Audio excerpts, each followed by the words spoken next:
Hey everybody, so this is Randy Kennard with Souder Station Farm. So I'm going to give you guys a couple updates on the store because I haven't really updated anybody in that for a little while. Had a couple problems.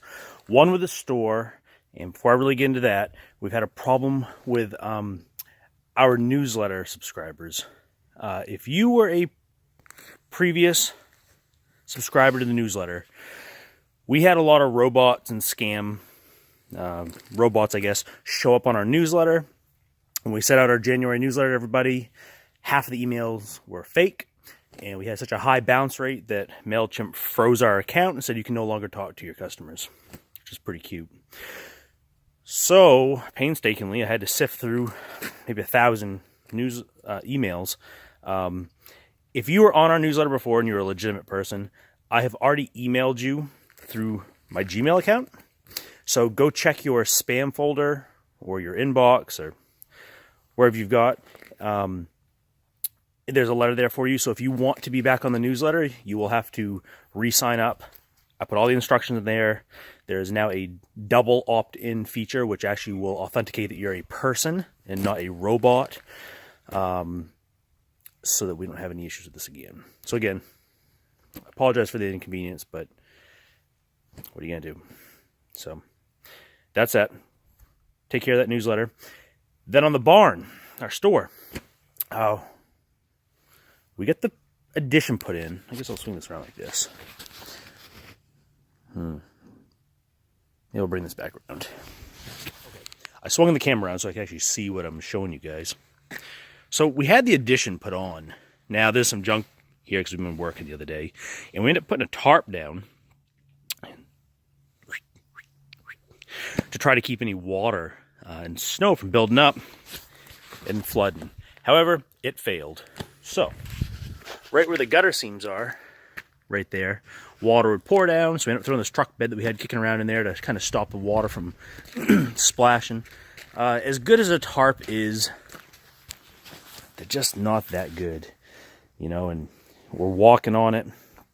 We've got little pinholes in it, and it didn't take that much, apparently, for water to seep in. And we're going to take a walk inside and show you some of the progress, too, on the store we're getting there.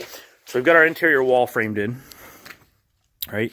And we started putting down that board that's run up on edge is one of our ledger boards, so we can start running joists and have an elevated floor. What we had along this edge down here, the camera keeps refocusing on me, was water just coming in. We've had nothing but ongoing water issues on this property. It's kind of the bane of our existence.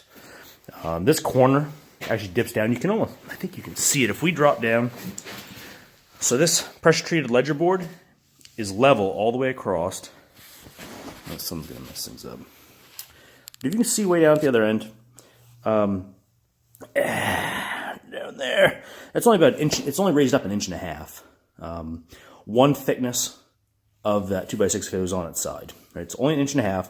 Leveled it all the way across, and you get down here and you can see there's, another 1.5 inch drop, and it's actually, a little more than that.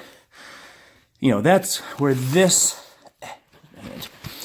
section of concrete has dropped down. And settled over time. It's a low spot, and of course, everything up on the land everywhere else is high, and it all just pours down, floods in. We have most of it addressed, apparently, but then we saw this issue over here where the high volume, I think the night we had like an inch, easily like 1 inch of rain, pouring off this roof. The snow builds up, and then somehow there's got to be a tear in there or something, or just the sheer volume of it just working its way through that weave in the tarp. Has flooded this area. So our brand new floor is getting wet, and then it's going to be going through freeze-thaw cycles, so that's ridiculous. And then we've had don't want to put a floor down here because the water's coming through. So the next plan, as temporary water diversion to get us through the winter, really, it's the only reason we're doing it this way. Let's get all these, what we're calling stringers, joists with a nice little angle cut on the bottom. And what we're going to do is attach them to this addition. I'll attach one end on the edge, outer edge of our addition. And we're just going to bring up an angle up under the eaves. And we're going to create a sloped pitch, kind of like a little greenhouse. Run some wiggle wire, some track wire to hold greenhouse plastic and cover the whole thing so that the snow and the rain can come off that roof, hit that, slide right off, and we'll plow it out of the way. You're probably thinking, well, why don't you just build walls on a roof? One of the problems is tying into this old junk tin roof.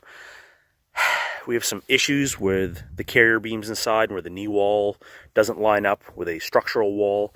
So there's kind of a bit of construction to do. And more than likely, we're going to have to tear this roof off. I suspect going long term, we're going to be better off putting up our walls, tying into the roof, and maybe even tying in the addition roof all the way to the peak, and then redoing the whole thing, probably in standing seam. We could tie the roofs in a little bit lower, but then we have that transition seam, that metal seam, which is going to just be awkward to seal up. And if we have any snow that comes down and then hesitates, it's going to be piling up and have the potential for water going back in. And even with those little nails, all the nails were fastened right on the peaks. So any snow load is actually going to bow down that corrugated roofing just a little bit, and then you have a potential nail hole because there's no tension on the rubber washer. It's just, it's a bigger project to put up walls and then start taking the metal off and have our roof exposed. I mean, we might have start working up for a couple days, and all of a sudden we get a big snowstorm, another big rainstorm, and then the whole interior is even more soaking wet. And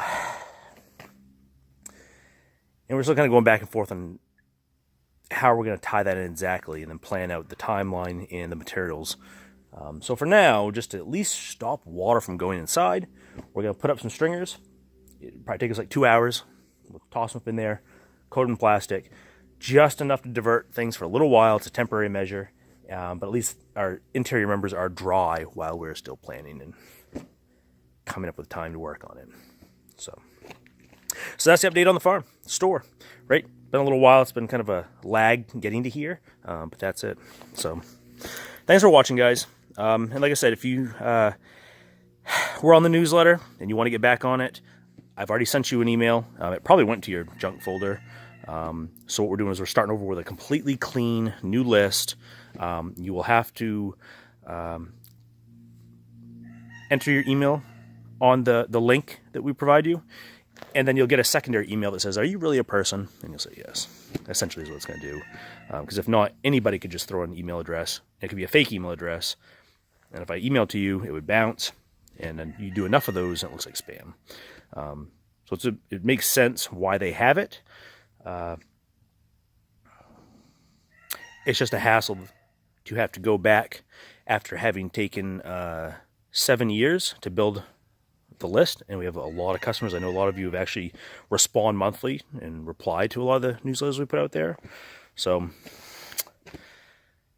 that's where we're at with that. Anyway, so thanks anyways for your patience and helping out, and that's the updates for now. See you guys later. Thanks.